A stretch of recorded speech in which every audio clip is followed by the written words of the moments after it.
Not long ago, here in Kenya, a letter was sent to the immigration department from what we're told is a youth group here in Eldoret, saying all kinds of negative things about Rachel and me and the work of Open Arms. And one of the things that they said about Rachel and me is that we hate black people. Now, there could be nothing farther than the truth that Rachel and I hate black people, because we are living here, we're doing all the work of service for the communities here that are entirely made up of indigenous native Kenyan people who have dark skin. We have 2 little girls that we love and care for who call us mommy and daddy that are not the same color we are. There could be nothing farther from the truth.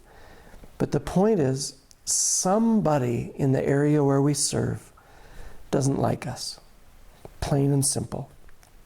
And they're trying to undermine the work of God here. And it's a shame, but it is what it is. It reminds me, though, in the scripture of the attack and the assault that came against Nehemiah and those trying to rebuild the walls of Jerusalem in the scripture. Let me just read some of the things that the scripture says took place back in that time.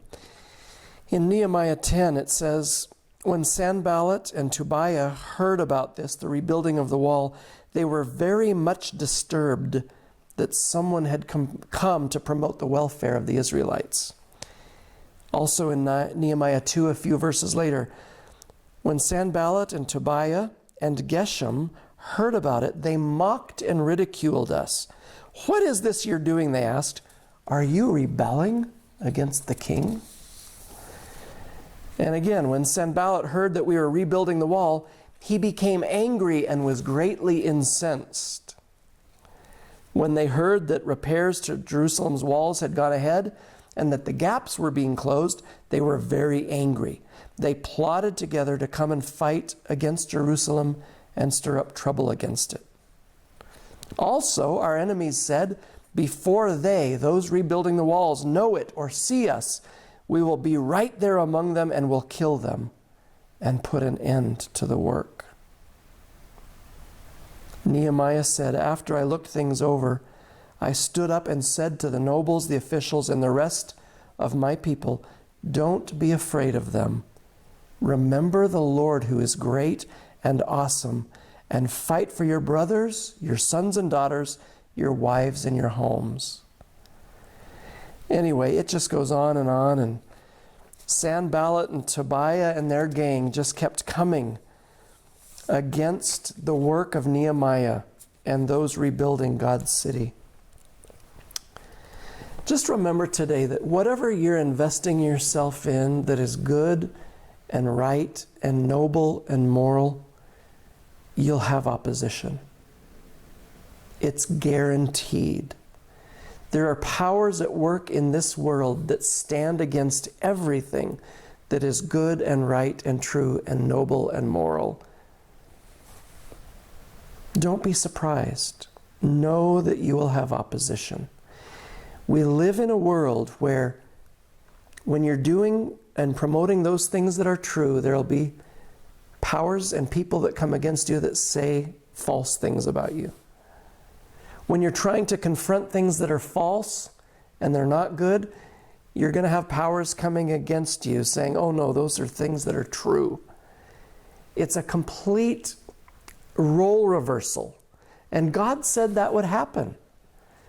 People will say that things that are good are evil, and they'll say things that are evil are good. It's part of the fallen world that we live in. And whenever God is making strides through His people to see good things happen, opposing forces will come and try to destroy those things. So can I encourage you today, be strong, be courageous, whatever those good things you're invested in, whatever you're doing, keep up the good fight. Don't let opposing forces tear you down or cause you to be tempted to stop the good work you're doing. And lastly, can I just say, do these three things. Can I encourage you to speak and to pray and to proclaim like Nehemiah did some 2,400 years ago? Speak like Nehemiah spoke to his people when he said, as opposition came, don't be afraid of them. Remember the Lord who is great and awesome, and fight. Pray like Nehemiah did when he got weary and say, God, strengthen my hands. And proclaim like he did to those who were opposing the work, the God of heaven will give us success. Rachel and I will fight on. No matter what lies are spoken, no matter what awful things are said, we know who our true enemy is, and it's not people. It's spiritual forces at work that don't like God and don't like the good that the Spirit of God brings about. But we will remember the God of heaven who will bring us success. And I pray that whatever battles you're facing, you'll remember that too. May the Lord of heaven give you success in the good work that you do. God bless you. Thank you for watching Soul Steps today. We appreciate it. Please remember to visit our website at soulsteps.org. There you'll find opportunities to ask for prayer. There's a list of volunteer needs that we have so you can help us grow and develop our team and this work. And it'll show you opportunities for giving financially as you're able. We appreciate your support in every way. And remember that soul steps are important today because God cares about who you are and how you live. God bless you.